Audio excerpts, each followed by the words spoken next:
دا عبداللہ بن مسعود سے روایت مبارک با فرمائل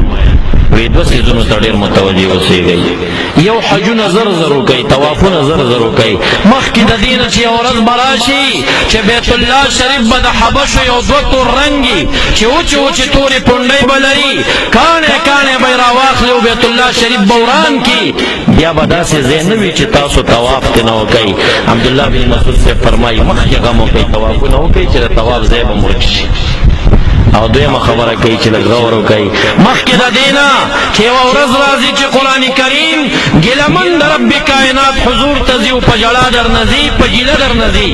مخکې د هغې نه د قرآن کریم قدر وکړي حفظ وکړي تلاوت یې وکړي عمل وکړي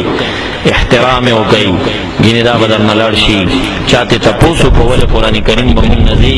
عبدالله بن مسعود رضی الله عنه ورته فرمایي او یو ورځ به راشي چې خلک به راشي مسجد ته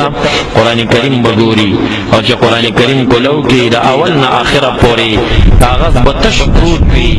یو حرف د قرآن کریم به په قرآن کریم کې نه وي پاتې خلق به چغې جوړېږي فضا او یره به ګډه شي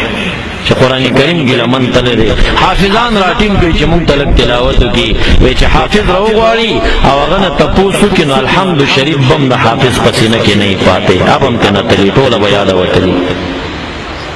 علامہ قرطبی رحمه الله دا یو تفصیل سره په پاسه یو پاڼه کې دا مسله ذکر کوي چې وخت قرآن کریم زی ګوري نه به حافظ ته یادي نه به مولا ته یادي نه به تا ته یادي نه به بل ته یادي نو د قرآن کریم قدر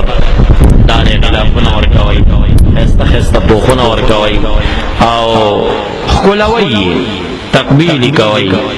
او دا شانګردونه یې صفا کوئ بیبیانو په کور کې چې کوم د هغې غلافونه یې وینځئ مساجدو کې چې کوم قرآن شریفونه پوخ نه لري لس لس جوړې مونږ او تاسې کولی شو ولې یو ګز کپړه څوک داسې دی چې هغه نشي اخیستی د دې محلې چې څومره کسان یې نو تاسو یو وعده ما سره دا وکئ چې تاسو به یو ګز کپړه سبا بل سبا واخلئ او دلته به ځان ته قرآن شریفونه وڅنډئ صفا به یې کوئ بیل به یې کوئ او هغه کپړه به راوړئ قرآن شریف ته به یې غلاف جوړ کړئ کولی شئ داسې انشاءالله خدا تاسو داسې انشاءالله نقلن مو وایئ ښه تبرکنې ووایئ انشاءالله دې لپاره نه وایئ چې وعدې نه پې ځان خلاص کوئ یو ګز کپړه باندې ستاسو 50 روپۍ به ځي او د ډېرو امسا د یو ګېډۍ تاسو ډېر کسان یئ څوک چې خپل جومات ته ځئ خپل جومات ته لاړ شئ خو د قرآن کریم قدر وکړئ